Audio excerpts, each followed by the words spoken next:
I said, "Sit down and shut up." Madison's voice pierced through the crystal-hung ballroom like a dagger wrapped in lace. "You don't deserve to speak at my engagement." All eyes turned to me. My glass was still in my hand, half raised in a quiet toast. I hadn't even spoken. I didn't flinch. I didn't sit. The laughter that followed was bitter, the kind that feeds on hierarchy, on labels like successful and failure. And to them, I was the latter. Always had been. She was always the family disgrace, Madison added, her fake smile glued on, gripping her fiancé's arm like she owned the world now. The guests laughed louder this time, the kind of laughter that makes your chest tighten, the kind that pulls at scars you thought had already healed. Even my mother chuckled quietly, eyes avoiding mine as if I were too embarrassing to acknowledge. I stood there, wearing the same elegant navy dress I'd quietly altered the night before because I couldn't afford a new one. My nails were done, hair curled. I had walked in with quiet dignity, hoping to blend into the background. But I had forgotten one thing. The background is where they loved to paint me ugly. I looked at Madison calmly. "I'm not here to make a scene." "Too late," she smirked. "Just go back to your job or whatever you pretend to do now. You don't belong here." Her fiancé, Carter, gave a weak smile. The type of man who follows the money, not the morals. I used to think he was decent, until he started ignoring me in public the moment Madison said I wasn't worth knowing. That's when I moved aside. And the doors opened. He walked in like a storm dressed in a black suit, sharp, quiet, dangerous if you underestimated him. Eyes that didn't wander, shoulders that didn't slump, and in his left hand, a leather binder clutched like a weapon. Ethan. My husband. But no one knew that yet. He didn't walk in like a guest. He walked in like he owned the air they were breathing. The staff suddenly straightened, 2 security men trailed him, and even the string quartet faltered for a beat before finding the notes again. Madison blinked, her voice high-pitched now, nervous. "Who's he?" "He wasn't on the list." He walked straight to me, placed a hand gently on my back, then turned to the crowd. His voice was calm, low, but every syllable hit like thunder. "Actually," he said, raising the binder, "she owns this venue. And this company. And while we're on it," he looked directly at Carter. "That ring on your fiancé's hand. It's leased under my firm's name. Funny how money flows, isn't it?" The silence that fell was thicker than shame. You could hear a fork drop. You could hear Madison's breath catch, her fingers twitching on Carter's arm as if trying to hold on to an image that was falling apart like wet paper. My cousin Madison, the one who called me the family stain, the one who used to rip up my birthday cards in front of classmates, suddenly didn't have anything to say. I didn't smile. I didn't cry. I just stood there, with Ethan beside me. And for the first time in my life, I felt taller than every chandelier in that hall. 2 hours earlier, I had been standing behind the dressing screen in our penthouse suite, yes, our suite, when Ethan walked in holding the final ledger printouts. "You sure you want to do this today?" I had looked in the mirror, lips painted, nerves trembling behind the gloss. "I don't want to," I whispered. "But I need to." He nodded, kissing my temple. "I'll be 10 steps behind until you're ready for me to walk beside you." I hadn't told my family I got married last year. Because they never asked. Because they stopped looking once I stopped begging for attention. And because I knew one day this moment would come, and it would be more powerful than 1,000 explanations. Back in the ballroom, my father stepped forward. "You're married," he said through clenched teeth. To him, "I am. But you never." "I didn't owe anyone that part of me," I said. "Least of all the people who built their pride on calling me a disappointment." Ethan handed the binder to the event coordinator, who flipped it open with trembling fingers. "This venue belongs to LuxCorp," Ethan said. "My wife acquired the company 9 months ago." My mother finally stepped forward, her voice soft now, sugary with panic. "You've been hiding all this from us? Why?" "I wasn't hiding," I replied. "I just stopped trying to prove I was worthy of being loved by people who decided I wasn't." But let me back up, not with slow background. Just the facts. Madison's father, my Uncle Gerald, went bankrupt 3 years ago. The building he'd invested in? Liquidated. Quietly bought by a new firm through a holding company. That company was LuxCorp. My company. And this venue? Part of that purchase. When Madison begged her fiancé to book the most luxurious hall in town, this hall, she didn't know the contract needed my final approval. I signed it with a smirk, because sometimes revenge doesn't look like shouting.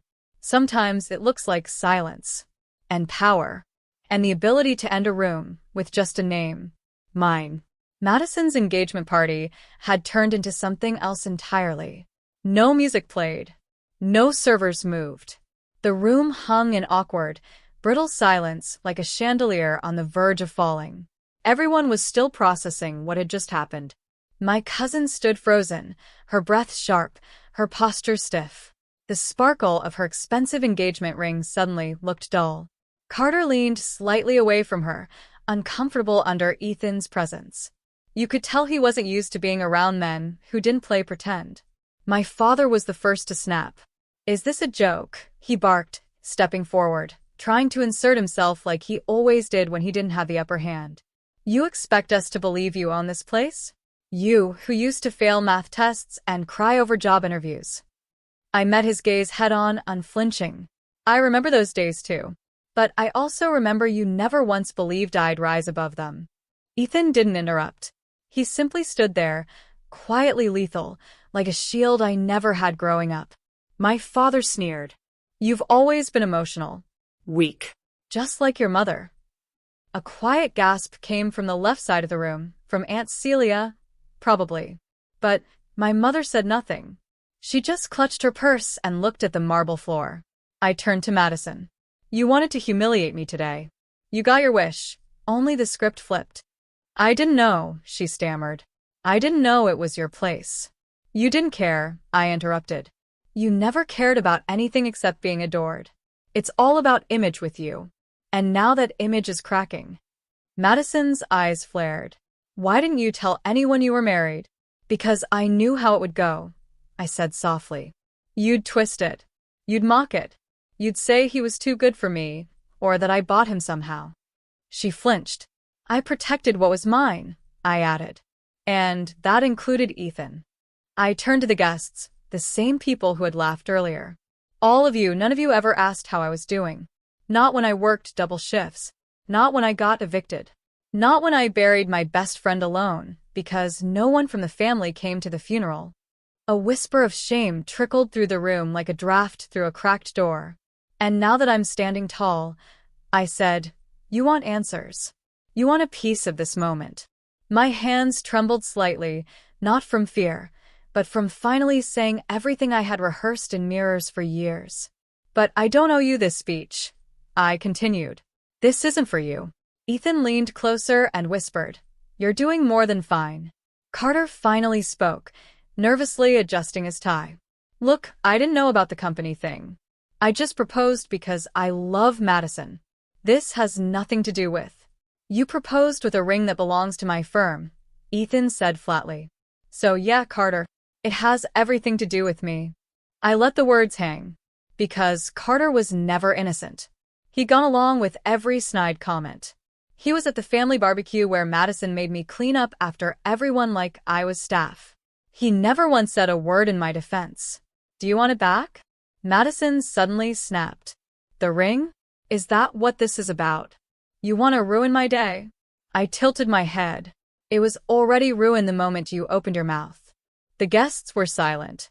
Some were already making excuses to leave. Uncle Gerald mumbled, "I think we've all had enough drama." "Oh no," Ethan said smoothly. "We haven't even touched the real drama yet." He pulled out another document, a glossy print of an invoice. "This event? This venue? This catering? This entertainment? All courtesy of my wife's hospitality company. And guess what? Your final invoice hasn't even been paid." He handed it to Madison. $87,200. Madison paled. "That can't be right, Carter." He shook his head. "You said your dad was covering it." Uncle Gerald took one glance and went red. "You used my name to reserve this place?" "I thought it was handled," she hissed. "You just humiliated yourself," I said quietly. I was just standing here. My mother suddenly whispered, "Can we talk privately?" I turned slowly. Now you want privacy? When the lights are on, and I'm not the one being mocked anymore? She looked away. That moment hurt more than Madison's words. But I stood tall. "You should go," Ethan said firmly to the guests. "The event is cancelled." Security gently started ushering people out, discreet but effective. No one argued. Some glanced at me with guilt. Some with curiosity. But no one laughed anymore. That was over. That chapter? Burned. Later that evening, after the ballroom cleared and the chandeliers dimmed, I stood by the large window and watched the last of the luxury cars pull away. Ethan poured me a drink. "You didn't need me to speak," he said. "No," I whispered. "But I'm glad you did." He walked over, placed a hand on my waist. "I knew what you were capable of the moment I met you." "I didn't," I replied. "Not until tonight." He smiled. Then tonight was worth every cent. I leaned against him and watched the city blink in the distance. My name wasn't the one they laughed at anymore. It was the one they whispered. And that silence? That was power. The next morning, I woke up to 22 missed calls. 8 from my mother. 4 from Madison. The rest? Family members who'd never even sent a birthday text before. I didn't answer a single one. Ethan handed me coffee on the balcony, sunlight catching on his wristwatch. "You're trending," he said casually, nodding toward his phone. I blinked. "What?" He showed me the screen. Someone had leaked a clip from last night. Madison's outburst, followed by Ethan walking in and revealing everything, was now all over social media. The caption read, "She owns the venue and the ring? Ultimate power move at engagement party gone wrong." It had 1.3 million views. I laughed, not because it was funny, but because it was poetic. "They finally noticed me," I murmured. "They always did," Ethan said, sipping his drink. "They just hoped you wouldn't notice your own worth." Around noon, my phone buzzed again. This time, a message from Madison. "Please, can we meet? Just us. I need to explain." I stared at it. This was the same woman who had posted a group photo just 2 weeks ago captioned, "Real family. Real success. No baggage." I wasn't tagged, of course. But the message was clear. Ethan looked over my shoulder. "You don't owe her anything." "I know. Then why are you hesitating?" I set my coffee down. "Because closure's a tricky thing. You think you want it, but sometimes it's just a trap." I agreed to meet her anyway. At a small corner cafe. Neutral ground. She showed up late, sunglasses on, lips tight, like she was still trying to look untouchable. But her voice was shaky when she spoke. "I didn't know it was your venue," she said. "Or that you were married. Or successful." "That's the point, Madison," I said calmly. "You never wanted to know." She stared at her hands. I panicked. I was embarrassed. I leaned in slightly. "You weren't embarrassed when you shouted at me. You were proud." Her eyes filled up. "I didn't expect you to turn out like this. You were always quiet. Awkward." "I still am," I said. "But I'm not invisible anymore." She nodded slowly. "Everyone's talking about it. Dad's furious. Carter's distant." I said nothing. Then she dropped her voice. "I might lose everything if people keep digging." "Then maybe you shouldn't have built your identity on mocking someone else's." She looked up. "So this is it? You won't forgive me?" I breathed out slowly. "Forgiveness isn't the problem. Trust is. And respect. You never gave me either." Madison didn't cry. Not really. But something in her deflated, like the air had been knocked out of the version of herself she clung to. When we left, I didn't hug her. I didn't promise we'd reconnect. I just walked away. Because some chapters don't need a happy ending. They just need closure. Back at home, Ethan had something waiting for me. A document. I raised an eyebrow. "Another company?" He smirked. "Something smaller. A cafe chain your cousin once mocked for being too local. It's for sale." I stared at the paperwork. "Why do I feel like this is step 2 of something bigger?" "Because it is," he said. "You started something last night. Now finish it." I smiled. and signed. Because this wasn't just a power move anymore. This was my life. My empire. My turn. The next Sunday, my mother invited me to dinner. Not a restaurant. Our childhood home.